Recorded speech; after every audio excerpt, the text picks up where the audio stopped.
Today's fairy tale is another wild ride from Madame d'Aulnoy, the woman who invented the term fairy tale, and as usual, it's got lots of fairies and lots of murder. It's also about girls who have to marry a pig.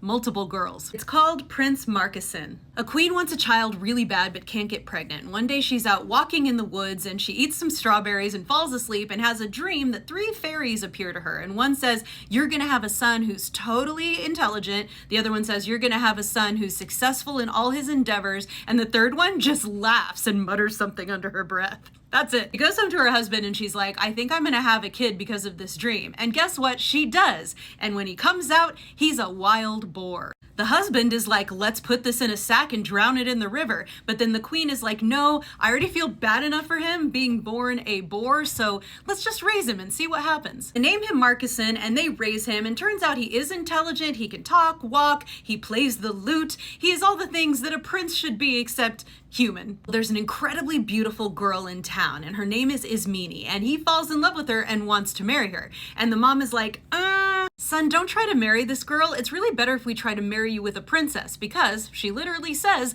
princesses have less choice about who they marry. They're used to being told what to do for political alliances. This girl is used to having a choice and she's not gonna want you. But he insists he wants to marry her, and so the queen talks to the girl's mom, who totally is down with her marrying into royalty. So the mom's like, Ismini, you're marrying the pig. But Ismini not only doesn't want to marry him because he is a pig, she's in love with this other dude and he loves her back. Not only can Ismini not say no to her mom, she can't say no to his father, the king, and so they get married. But then when they're on their way to the bridal chamber, where he is like really impatient and eager, she's like, I have to write a letter first, and closes the door and locks him out to write a letter. But then she turns around and her man is there with a dagger, and he's like, if I can't have you, I'm going to end it. And so he does. So then Ismini grabs his dagger and does the same thing. Then Prince Marcassin comes in and he's like, oh man. Well, time goes by and he falls in love with another girl who looks just like Ismini, and that's because it's her sister. Her name is Zelonide, and she is absolutely against marrying him. She doesn't have another lover, she just does not want to do it. Plus, she feels like he's the cause of her sister's death.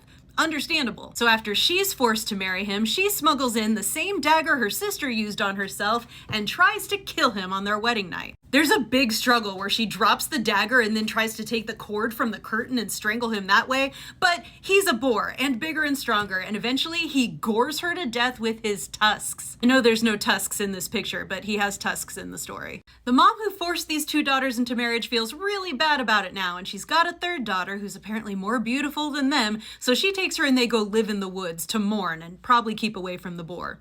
But it doesn't work. One day Prince Marcassin is out in the woods. He sees the 3rd girl. Her name is Marcassin, and he falls in love with her. But he doesn't try to force her to marry him. He's like, I bet you probably don't like me because of what happened to your sisters. She's like, yeah, that is a barrier. And he's like, well, I do really love you and want to marry you though, so maybe?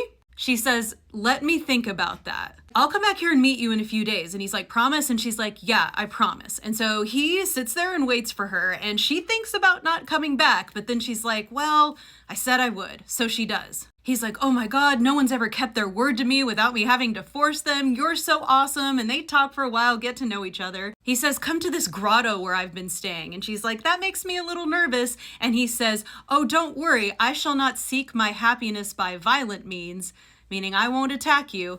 But guess what? Once she goes there with him, he doesn't attack her, but he does say, you can't leave. He's like, I'm gonna live in this grotto forever. I've shamed my family. I can never go back. Just stay with me. I won't make you marry me or do any of that stuff. Just stay with me. And so she feels bad for him, and so she does. He does nice things for her that night, like he wants to bring her like bloody prey that he has killed with his tusks, and she's like, no, that'll remind me of what you did to my sister. Can you just bring me some fruits? And he brings her nice fruits. When they're getting ready for bed, turns out he can transform into a human man, and then she is down with being husband and wife. But like in all these stories, he has to turn back into a boar during the day. And they live that way for 6 months while she slowly starts to love him with all her heart. And then one day she finds his pigskin while he's asleep and she burns it. And then he's a man forever. And we find out the thing the 3rd fairy had muttered under her breath wasn't just that he would be born a pig, but that he would remain a boar until he had married 3 times and his 3rd wife found his pigskin.